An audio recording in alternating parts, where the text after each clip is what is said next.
been well over 70 years now that our government has been interfering with and destroying the lives of people with its failed policy of cannabis prohibition. The prohibition of cannabis against both the industrial variety known as hemp and the recreational and medical varieties, sometimes known as marijuana, has cost our nation a price so large and severe that it would be somewhat impossible to accurately measure or assess the true and complete cost. Lives, time, energy, money, all wasted. Respect for our government, respect for our police, and respect for the judicial system, from top to bottom, have all been compromised, including the entire legal process itself. Even our society's basic trust in the concept of fair law has been compromised. Even the simple trust that law actually serves the public interest. This has all been damaged and compromised by unfair and unjustified laws against cannabis. The case for legalizing cannabis goes far beyond a case for access to the plant. It is a case for fair, just, sensible, and reasonable action. It is a case for basic sanity. The government, with police and judicial compliance and assistance, has declared war against its own people, and the government has fought long and hard and with extreme violence against these people. And I ask you, for what? In spite of this massively expensive, determined, and cruel effort, carried out with an extreme focus of force and resources, millions of Americans for decades now have still made and are still making the decision contrary to that force and are choosing to use marijuana for personal, recreational, and medical reasons.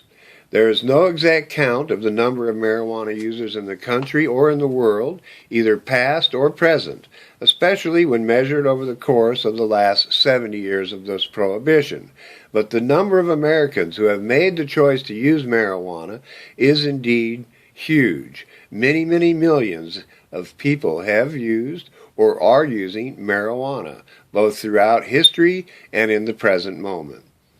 The prohibition of marijuana and the war against its users has been ineffective in stopping the use of marijuana. Prohibition may have slowed consumption down a bit, but that would really only demonstrate even further, more than anything, that there are many millions of others who might have liked to have used it or tried it, except for fear of being prosecuted and persecuted. Criminalization of cannabis has certainly done nothing to stop its use.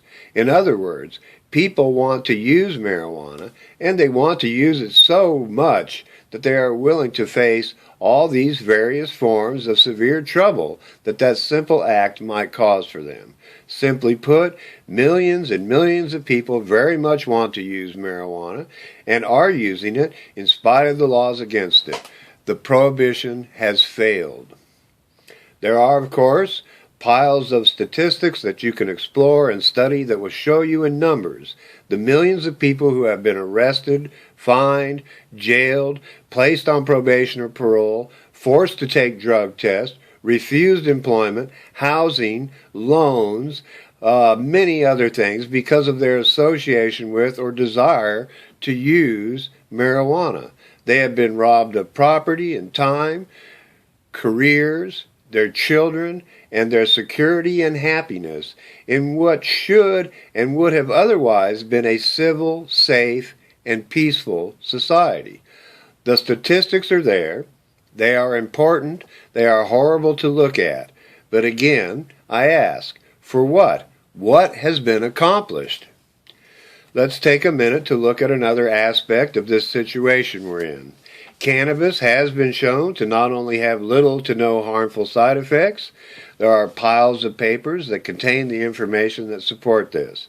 It turns out that cannabis can actually be quite good for people in many ways. It's a welcome surprise indeed, but there it is. Again, the studies support this, and its medicinal qualities have actually been known for thousands of years.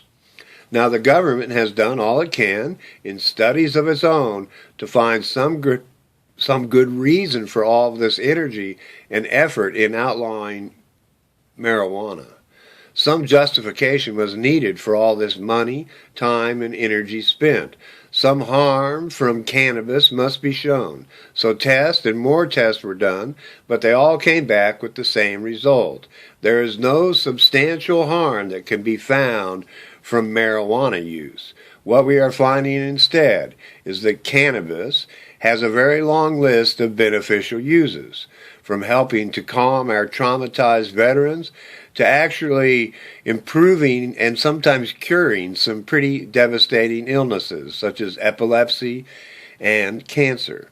There is now a very large volume of research that has been done scientifically, accurately, showing the many benefits of cannabis as medicine. We could also go into the many uses and absolute harmlessness of hemp, but do we really need to do that? Can we show one good or any reason at all why hemp has been made illegal? As for cannabis as a recreational substance, marijuana has not been shown to produce much of anything in the way of a harmful reaction. Indeed, if humans are going to use recreational substances, and indeed they are, like alcohol, tobacco, or even coffee, cannabis is by far the least worrisome or damaging of all these to a person's health. I really don't like comparing the two. They are so very much different, but alcohol, legal and promoted, is a recreational substance that has been shown time and time again to be not only harmful or deadly with long-term use, as we all know.